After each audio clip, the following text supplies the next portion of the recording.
Assalamualaikum warahmatullahi wabarakatuh. Bagaimana kabarnya hari ini?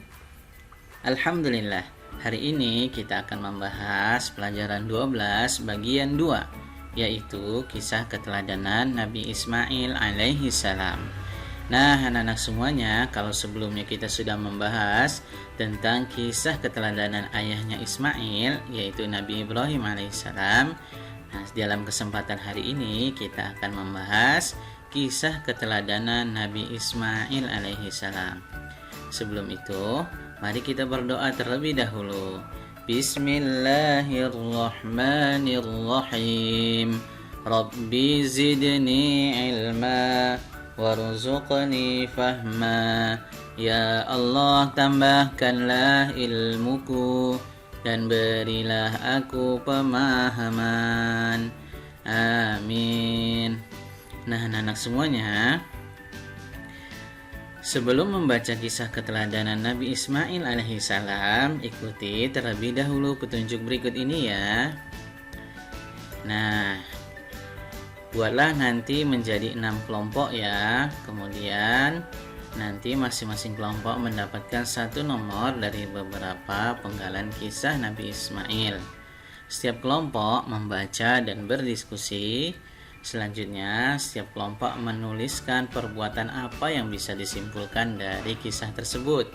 Setiap kelompok menyampaikan hasil diskusinya kepada kita semua. Nah, anak-anak yang solih dan solihah, apa sih penggalan kisah Nabi Ismail? Nah, untuk itu Bapak akan menjelaskannya sekarang. Seperti ini ya. Kisah keteladanan Nabi Ismail. Setelah berdakwah di Babilonia dan beberapa lama tinggal di Mesir, Nabi Ibrahim alaihissalam bermaksud pindah ke Palestina bersama istrinya. Karena lama tidak memiliki anak, kemudian beliau berdoa kepada Allah Subhanahu wa taala agar dikaruniai anak yang soleh. Berkat doa itu, Ibrahim dikaruniai seorang anak laki-laki bernama Ismail. Ibu Nabi Ismail alaihissalam bernama Hajar. Jadi ibu dari Nabi Ismail adalah Hajar. Nah, kemudian yang kedua, dengan bertawakal kepada Allah, Nabi Ibrahim alaihissalam meninggalkan rumah, membawa Hajar dan Ismail tanpa tempat tujuan yang tertentu. Ia hanya berserah diri kepada Allah yang akan memberi arah kepada binatang tunggangannya. Luar biasa tawakalnya ya. Kemudian setelah berminggu-minggu berada dalam perjalanan jauh, tibalah pada akhirnya Nabi Ibrahim alaihissalam bersama istri dan anaknya Ismail di Mekah. Di kota itu, Ka'bah didirikan oleh Nabi Ibrahim dan Nabi Ismail alaihissalam dan menjadi kiblat manusia dari seluruh dunia. Tempat itu Masjidil Haram sekarang berada. Luar biasa ya Nabi Ibrahim ini, Masya Allah sekali ya. Nah, kemudian ditinggal di tempat yang gersang. Siapa yang ditinggal? Nah, lelah masih belum hilang, perintah Allah Subhanahu wa taala sudah datang kepada Nabi Ibrahim di Mekah. Hajar dan Ismail harus ditinggalkan padahal tempat itu sangat gersang. Tak ada air dan tanaman yang subur. Nabi Ibrahim alaihissalam mengatakan kepada istrinya Hajar bahwa ini adalah kehendak Allah Subhanahu wa taala dan harus bertawakal kepadanya. Hajar berkata, "Kemanakah kau akan pergi, wahai suamiku? Apakah Allah yang menyuruhmu melakukan hal ini?" Nabi Ibrahim alaihissalam menjawab, "Benar, Allah lah yang menyuruh kita ke sini. Percayalah, Allah Maha Penyayang, tidak mungkin menelantarkan kalian." Nah, di sini kita menyaksikan bahwa iman yang luar biasa ya yang ditunjukkan oleh Nabi Ibrahim, istrinya Hajar, dan juga Nabi Ismail alaihissalam. Kemudian munculnya air Zam-Zam. Kapan sih munculnya air Zam-Zam? Bagaimana sih peristiwanya? Nah, kita lihat ya. Hajar mematuhi perintah suaminya Nabi Ibrahim dengan sabar. Ia makan dari bekalnya dan minum dari air yang ditinggalkan Nabi Ibrahim alaihissalam sampai habis. Beberapa hari kemudian persediaan bekal sudah habis, tak ada lagi makanan dan minuman. Hajar kebingungan kemana ia harus mencari makanan. Kebingungan bertambah manakala terdengar tangisan Ismail yang sedang kehausan. Hajar melirik ke kanan dan ke kiri, pandangannya ke sana dan kemari untuk mencari air. Begitu gigihnya Hajar, ia berlari menuju Bukit Safa, barangkali bisa mendapatkan air, atau dari ketinggian bisa menemukan melihat tempat keberadaan air tersebut. Ternyata tidak ada air sedikit pun. Kemudian ia pun berlari-lari kepayahan sampai tiba di suatu tempat lain yang bernama Marwah. Di sana pun tidak ada air juga. Kejadian itu sampai berulang kali bolak-balik. Sebanyak 7 kali ia berlari antara Bukit Safa dan Marwah. Ketika naik ke Bukit Safa, seakan-akan Hajar melihat ada air di Bukit Marwah. Lari ke Bukit Marwah. Sampai di Bukit Marwah tidak ada air. Kemudian dia melihat seakan-akan ada air di Bukit Safa. Begitu berulang sampai merasa kelelahan, yaitu diulangi sebanyak 7 kali.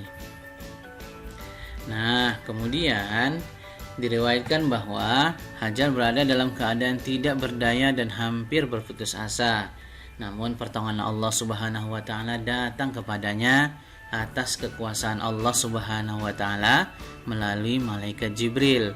Keluarlah mata air Zam-Zam, air itu dapat memenuhi keperluannya sehari-hari. Nah, ketika kesulitan naik bukit, turun lagi lari lagi ke bukit, Allah Maha berkehendak, di tanah yang kering tandus itu Allah mengeluarkan air dari bawah, dari bumi yang pada saat itu berada di bawah Nabi Ismail kecil yang sedang berbaring. Nah, anak-anak semuanya, luar biasa ya. Kemudian pengorbanan Nabi Ismail. Nah, tidak hanya sampai di situ. Nabi Ismail kecil pun dapat ujian tentang pengorbanan Nabi Ismail. Nabi Ismail adalah anak yang patuh dan taat pada perintah Allah Subhanahu wa taala serta hormat kepada orang tuanya. Ketaatan dan kepatuhan Nabi Ismail alaihissalam diuji oleh Allah Subhanahu wa taala ketika Nabi Ismail alaihissalam menginjak usia remaja. Nabi Ibrahim alaihissalam dan Hajar diuji oleh Allah Subhanahu wa taala. Peristiwa ini dijelaskan dalam Al-Qur'an surah As-Saffat ayat 102. Nah, bagaimana bunyinya? Nih bunyinya. Maka tatkala anak itu sampai pada umur sanggup berusaha bersama Ibrahim berkata, "Hai anakku, sesungguhnya aku melihat dalam mimpi bahwa aku menyembelihmu." Ngeri ya mimpi Nabi Ibrahim ini. "Maka pikirkanlah apa pendapatmu." Kemudian Nabi Ismail yang penuh dengan didikan ibunya yang luar biasa, tawakal dan takwa kepada Allah, Nabi Ismail menjawab, "Hai bapakku, kerjakanlah apa yang diperintahkan kepadamu. Insya Allah kamu akan mendapatiku termasuk orang yang sabar." Jadi ayahnya mimpi menyembelih anaknya, dan itu wahyu, dan tidak ada lagi nabi setelah itu maksudnya sekarang tidak ada nabi. Nabi terakhir itu adalah Nabi Muhammad. Jadi kalau ada bapak, ini ada mimpi dari Tuhan, dari Allah agar meninggalkan anak dan istri, tidak ada lagi sekarang, karena nabi terakhir itu sudah berakhir di Nabi Muhammad SAW sebagai penutup para nabi. Nah, kemudian tatkala keduanya telah berserah diri dan Ibrahim membaringkan anaknya atas pelipisnya, nyatalah kesabaran keduanya. Dan kami panggil dia, "Hai Ibrahim, sungguhnya kamu telah membenarkan mimpi itu. Sesungguhnya demikianlah kami memberi balasan kepada orang-orang yang berbuat baik." Kemudian, "Sesungguhnya ini benar-benar suatu ujian yang nyata, dan kami tebus anak itu dengan seekor sembelihan yang besar." Sesudah nyata kesabaran ketaatan Ibrahim dan Ismail, maka Allah melarang menyembelih Ismail, dan untuk meneruskan kurban Allah Subhanahu wa taala menggantinya dengan seekor kambing. Peristiwa ini menjadi dasar disyariatkannya kurban yang dilakukan pada hari raya haji atau Idul Kurban. Nah, ternyata mimpi itu hanya untuk menguji kepatuhan dan kesabaran Nabi Ibrahim dan Nabi Ismail. Setelah mereka memenuhinya, dan ternyata Allah melarang untuk menyembelih Ismail, ya. Karena ketika mau disembelih dilarang, kemudian Allah memberikan seekor sapi dan seekor kambing, ya. Kemudian Allah memberikan seekor kambing kepada Nabi Ibrahim untuk disembelih, sehingga itu menjadi dasar disyariatkannya kurban yang dilakukan pada hari raya haji. Nah, anak-anak yang solih dan solihah, kami abadikan untuk Ibrahim itu pujian yang baik di kalangan orang-orang yang datang kemudian, yaitu kesejahteraan dilimpahkan atas Ibrahim. Demikianlah kami beri balasan kepada orang yang berbuat baik. Sesungguhnya ia termasuk hamba Allah yang beriman. Dan inilah asal mulanya sunnah berkurban yang dilakukan oleh umat Islam pada setiap hari raya Idul Adha 10 Zulhijjah. Nah, jadi dari ayat 102 sampai ayat 111 itu menjelaskan tentang bagaimana ujian Allah terhadap Nabi Ibrahim dan Nabi Ismail sehingga menjadi landasan perintah untuk berkurban pada Idul Adha, ya. Nah, anak-anak yang solih dan solihah, Allah Subhanahu wa taala berfirman dalam Al-Qur'an surah Al-Baqarah ayat 127 yang artinya, dan ingatlah ketika Ibrahim meninggikan atau membina dasar-dasar Baitullah bersama Ismail, seraya berdoa, ya Tuhan kami, terimalah daripada kami amalan kami. Sesungguhnya Engkaulah yang maha mendengar lagi maha mengetahui. Mulailah keduanya membangun Ka'bah hingga selesai, dan tempat Nabi Ibrahim alaihissalam berdiri ketika itu dikenal dengan Maqam Ibrahim. Jadi di sekitaran Ka'bah itu ada namanya Maqam Ibrahim, ya.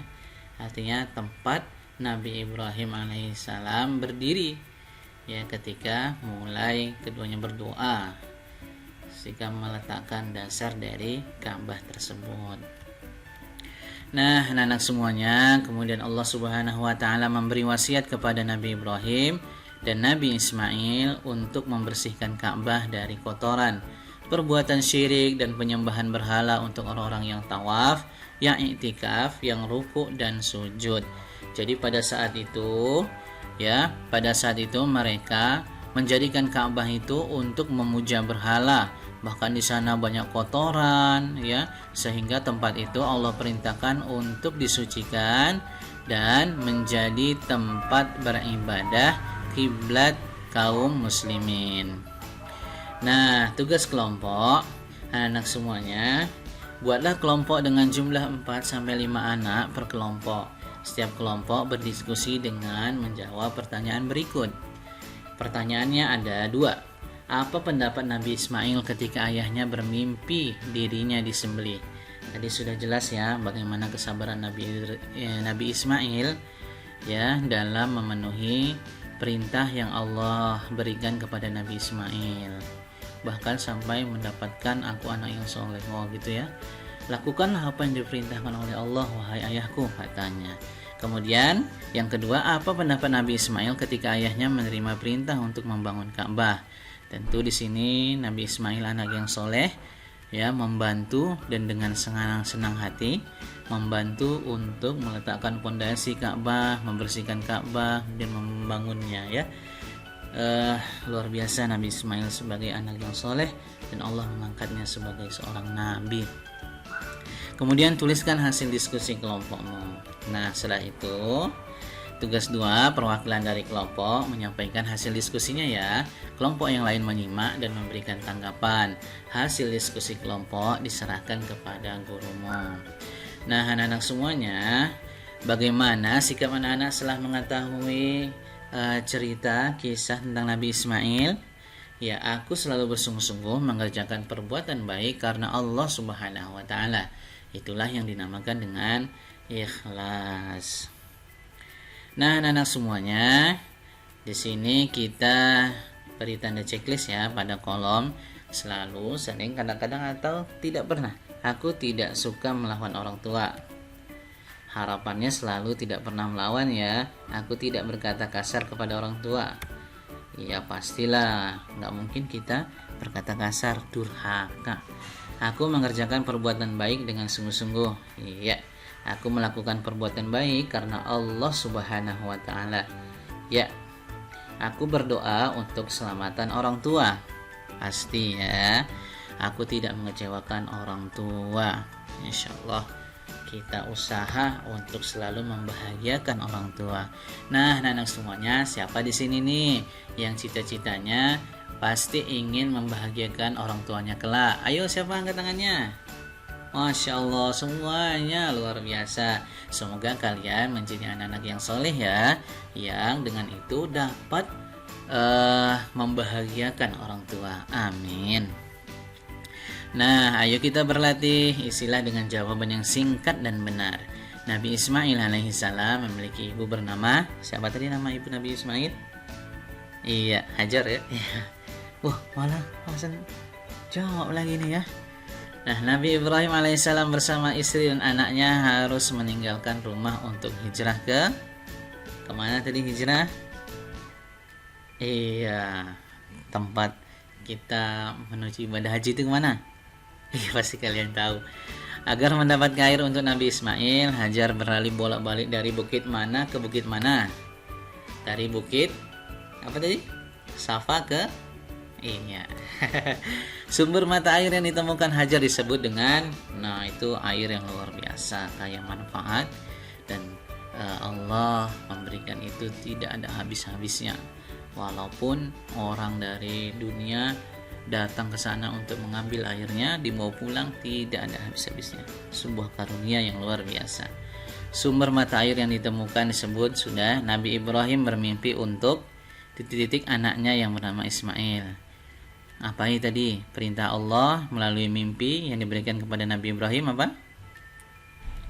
Peristiwa kurban apa? Iya, menyembelih ya. Pintar.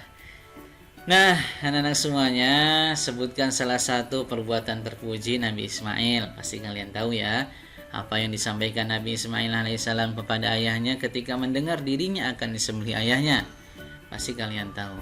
Lakukanlah ayah, karena itu perintah Allah. Nah, gitu ya. Mengapa Nabi Ismail alaihissalam mau mengikuti perintah ayahnya? Jawab. Ya. Nabi Ismail tuh dibesarkan oleh ibunya Hajar menjadi anak yang taat, berbakti, ya, dan sebagainya. Kalian jelaskan nanti ya. Siapakah yang pertama kali membangun Ka'bah? Nah, siapa? Nabi ini dan Nabi ini, ya, ayah dan anak yang keduanya menjadi seorang nabi. Ibadah apakah yang dilakukan dengan berlari kecil bolak-balik dari Bukit Safa ke Marwah? Nah, ini jawaban yang tadi. Ibadah apa namanya dalam haji itu disebut dengan lari-lari kecil. Lari-lari kecil, yaitu iya, sa'i ya. Itu ya. Baik anak-anak semuanya, ayo kita renungkan apa yang kamu pelajari hari ini. Apa? Iya, hari ini kita belajar tentang kisah yang luar biasa dari Ismail alaihissalam dan Nabi Ibrahim, juga ibunya Nabi Ismail yaitu Hajar. Bagaimana pendapatmu jika seorang anak tidak taat dan patuh kepada orang tuanya untuk berbuat baik? Keterlaluan ya. Nah, anak-anak yang soleh dan solihah, kegiatan bersama orang tua nanti, tuliskan apa saja sikap terpuji yang dapat dicontoh dari kisah keteladanan Nabi Ismail. Setelah selesai, mintalah orang tuamu menandatangani hasil pekerjaanmu dan serahkan kepada bapak ibu gurumu. Nah, setelah selesai, maka berakhirlah topik kita ya tentang kisah keteladanan Nabi Ismail dan Nabi Ibrahim beserta Hajar.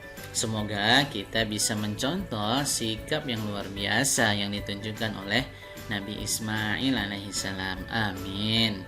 Nah, anak-anak semuanya, terima kasih. Kita akhiri dengan hamdalah dan doa kafaratul majlis. Alhamdulillahirabbil alamin. Subhanakallahumma bihamdika asyhadu an la ilaha illa anta astaghfiruka wa atubu ilaik. Wassalamualaikum warahmatullahi wabarakatuh.